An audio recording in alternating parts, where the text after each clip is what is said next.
Hello everybody, it's Mandy again. I'm here in my living room at home and I'm going to read you a story from here. Now the story this week is called A Folk Tale. That means it's a story that used to be told by being told. It wasn't written down. And families would listen to folk tales, sat around in the evenings, all together. Eventually, after many, many, many years of telling the same stories, somebody used to write them down. And now we can all read the stories that we call folk tales. This one is called The Three Trees. It's a lovely story, one of my favourites. I hope you enjoy it. Once upon a mountain top, three little trees stood and looked out over the world beneath them. And they dreamed of what they wanted to be as they grew up. Here they are. Hope you can see them. Three trees, three little trees. They look white, don't they? I don't think they were white, but that's what they look like. I'll turn the page. The first tree looked up at the stars twinkling above him like diamonds, and he said, I want to be a treasure chest. I want to carry the most beautiful diamonds and jewels in the whole world, and I want people to remember me as being a beautiful treasure chest. Here we are. And that's his dream. Look, that's his dream there. Up in the sky, he's dreaming of carrying lots and lots and lots of jewels and being a treasure chest. The second tree looked out at the small stream trickling along on its way to the ocean. I want to be a strong sailing ship, he said. I want to travel mighty waters and carry powerful kings. I will be the strongest ship in the world. The third tree looked down into the valley below and saw all the busy men and busy women going about their busy jobs and said, I don't want to leave this mountaintop. I want to grow so tall that when people stop to look at me, and they will raise their eyes to heaven and think of God. Years passed. The rains came, the sun shone, and the little trees grew tall. One day, three woodcutters climbed the mountain. Here they are, climbing the mountain. And they're going to cut the trees down. The first woodcutter looked at the first tree and said, this tree is beautiful. It is perfect for me. And with one swing of his shining axe, he chopped it down. Now I shall be made into a beautiful chest, thought the first tree. The second woodcutter looked at the second tree and said, this tree is strong. It's perfect for me. With a swoop of his shining axe, the second tree came tumbling down. Now I shall sail mighty waters, he thought. I shall be made into a powerful sailing ship. The third tree felt her heart fall when the last woodcutter just looked up and said, any old tree'll do for me. She stood tall and she pointed to heaven, but the woodcutter didn't even look. He said, I'll take this one, and he chopped her down. The first tree rejoiced when the woodcutter brought him to a carpenter's shop. But the busy carpenter wasn't thinking about treasure chests. Instead, his work-worn hands fashioned the tree into a feed box for animals. The once beautiful tree wasn't covered with gold or filled with treasure. He was coated with sawdust and filled with hay for hungry animals. And here we have the carpenter making the feed box for animals. The second tree was really excited when the woodcutter took her to a shipbuilding yard. But no mighty sailing ships were being made that day. Instead, the one strong tree was hammered and sawed into a simple fishing boat. The small and too weak to sail an ocean or even a river, he was taken to a little lake, and every day he brought in loads of smelly, wet fish. Don't get like that. But there he is, look. There he is being made into a fishing boat. The third tree was a bit confused when the woodcutter cut her into strong beams and left her in a timber yard. What happened? The once tall tree wondered. All I ever wanted to do was stay on the mountain top and point to God. Many, many days and nights later, the three trees nearly forgot about their dreams.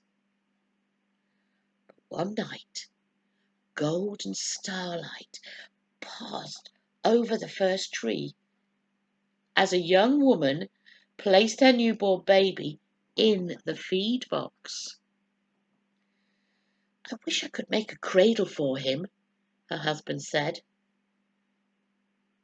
The mother squeezed his hand and smiled as the starlight shone on the smooth and shiny wood. This manger is beautiful, she said.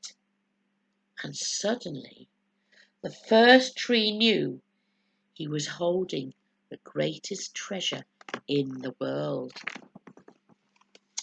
And there he is, and there's Mary and Joseph and the baby Jesus being put into the feed box. We usually call it a manger, but it's a feed box for animals. One evening, a tired traveller and his friends crowded into the old fishing boat. The traveller fell asleep as a second tree quietly sailed out onto the lake. Soon a thundering and thrashing storm arose. The little tree shuddered. He knew he didn't have the strength to carry so many passengers safely through the wind and the rain. The tired man awoke. He stood up, he stretched out his hand and said, "Peace." The storm stopped as quickly as it had begun, and suddenly the second tree knew he was carrying the King of heaven and earth. There he is. Jesus in the boat. We've had that story, haven't we? One Friday morning, the third tree was startled when her beams were yanked from the forgotten woodpile. She flinched as she was carried through jeering crowds. She shuddered when soldiers nailed a man's hands to her. She felt ugly and harsh and cruel. Here we are, look. And this is the third tree. Jesus' cross.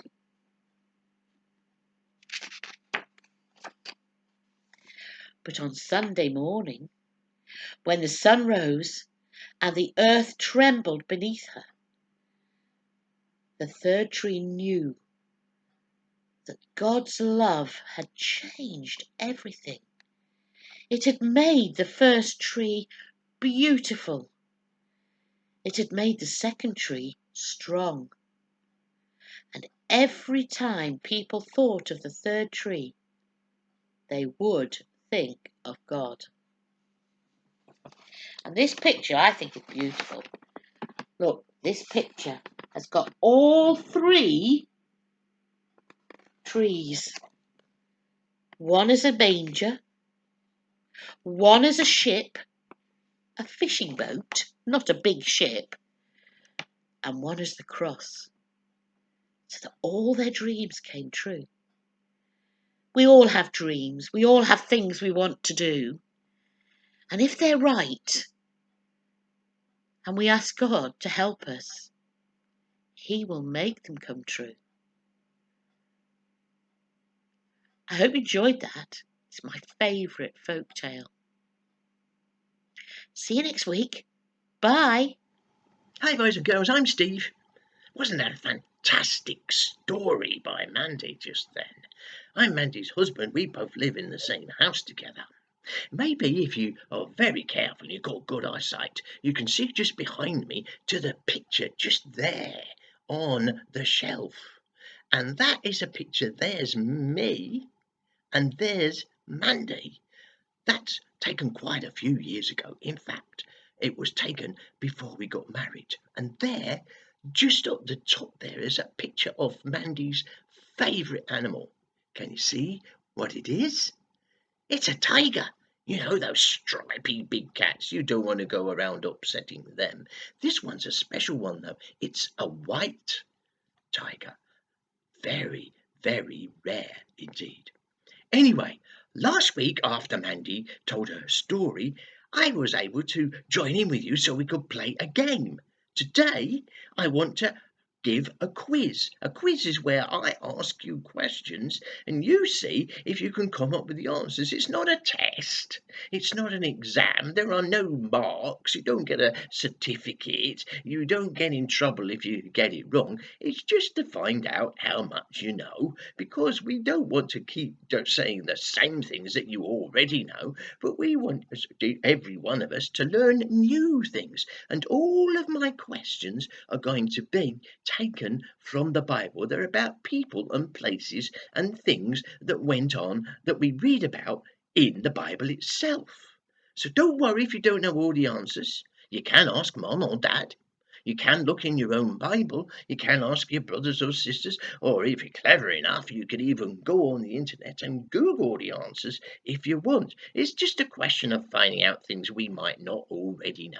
So here's question number 1. Are you ready? Which one of Jacob's 12 sons, yes, I did say 12, that was a big family, fancy finding bedrooms and beds for all of those children. Anyway, which one of his 12 sons, Jacob's 12 sons, did he give a coat of many colours? That would be just up my street, wouldn't it? I like lots of colour. I'm being a bit dull today in grey and silver, but usually I'm very colourful. What was the name of his son? I'll give you a help. His name began with J, just like Jacob does. What was it? Any ideas? Anybody got any thoughts? Shall I tell you? His son's name was Joseph, and he eventually became ruler of all Egypt. Question number 2. What was the name of the city in the Bible that had such huge, thick walls, but those walls fell down when Joshua's army marched around it and shouted and blew their trumpets? God caused the walls of this city to fall down. And again, the answer begins with J. What was the name of the place? Huge great walls. They went crashing down when Joshua's army marched round. Any idea? It was Jericho. Question number 3. This time the answer does not begin with J. What was the job of the 2 brothers, Peter and Andrew, who were 2 of Jesus' 12 disciples? Before they became his disciples, they had a special job, and they were brothers. They were called Peter and Andrew. What was the job they did? Any ideas? Anybody got a clue? Have you heard of them before? They were fishermen. They caught fish on the Sea of Galilee. That's how they made a living. That was their job. And they still carried on doing it a bit, even when they were disabled. Let's ask you question number 4. You might be able to guess this one, because I think Mandy is telling this in one of her stories. Which little baby boy was found floating in a basket amongst the bulrushes on the River Nile and was found by an Egyptian princess? What was the little baby boy's name? But he was floating in a basket on top of the water. What was he called? His name began with M. He was called Moses. Did you get it? Question number 5. Who killed the giant Goliath with a stone from his slingshot? He whizzed round his sling and hurled a stone at him, and he fell over and died. And he cut his head off. What was the Goliath the giant? Who killed him? He was a big man. The man who killed him wasn't very big at all. In fact, he was not a lot more than a boy, a teenager, and his name began with D. Who killed Goliath? It was David. You're right. Okay, let's quickly move on to question number 6. How many men did Jesus feed with just 5 loaves and 2 fishes? That's all they had to feed them with. A little boy came forward with his lunch, and it was 5 loaves and 2 fishes. But how many people did Jesus feed with just that tiny little packed lunch? Could you even guess? Have you any idea how many there were? There were 5,000 men and women and children. So it could have been 3 times that many, 15 or 20,000 even if they brought the whole family. Who knows, but there were at least 5,000 fed with just 5 loaves, 2 fishes. Isn't Jesus amazing? Let's move on to question number 7. Adam was the very first man. God created him. God made him. And he lived in the Garden of Eden. But what was the name of his wife, the first lady, the first woman that God made? Adam was the man. What was the name of his wife? It began with E, the letter E. Any ideas? Her name was Eve. I've got a granddaughter called that. Moving on to number 8. What was the name of the river in which Jesus was baptized? John the Baptist told him to come down into the water, and he dipped him under the water. John the Baptist didn't want to do it because Jesus didn't have any sins to be forgiven for. But Jesus insisted he needed to do it as an example to everybody else. But what was the name of the river where all of this happened? It's a river in Israel, and again it begins with the letter J. Yes, it was the River Jordan. Well done if you got that. Okay, question number 9. You might know this one. You possibly heard of this one even at school. What happened to a man called Jonah when he was thrown overboard from a ship in the middle of a storm? He was running away from God. God told him to go somewhere. He didn't want to go, so he went in the opposite direction on a ship. Storm blew up, and they had to blame Jonah, and so they threw him overboard in the hope that they might be rescued from the storm. What happened to Jonah when he landed in the sea? Any ideas? You might have thought he would probably have to start swimming like mad, or he was going to drown. But that wasn't right. Actually, on this case, something different happened. Do you remember the story? It's very strange. He was swallowed up by a huge, great fish. It might have been a whale or something like a whale, something more than big enough to swallow a whole man. Must have been a very large fish. He was in his tummy for 3 days before it burped him out. It sicked him out on dry land. And then he went back and did what God told him. So he was swallowed by a big fish. Question number 10.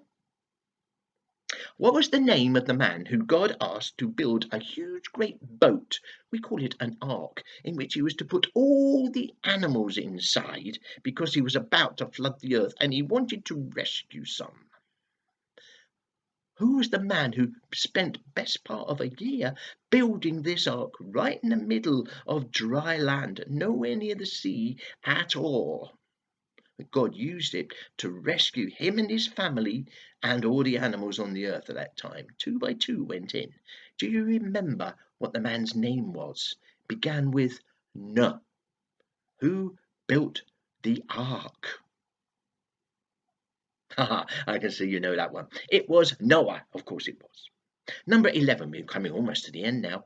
Bartimaeus is the name of a man that Jesus healed. He was poorly, his body wasn't working right, and Jesus made him well. But what was his illness? What was wrong with him? What did Jesus make better for him?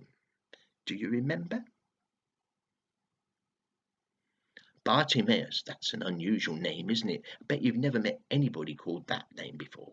He was blind. He couldn't see. He had to be led around by friends because he didn't know where he was going. His eyes didn't work until he met Jesus. And then Jesus touched his eyes and healed them. And his sight came back.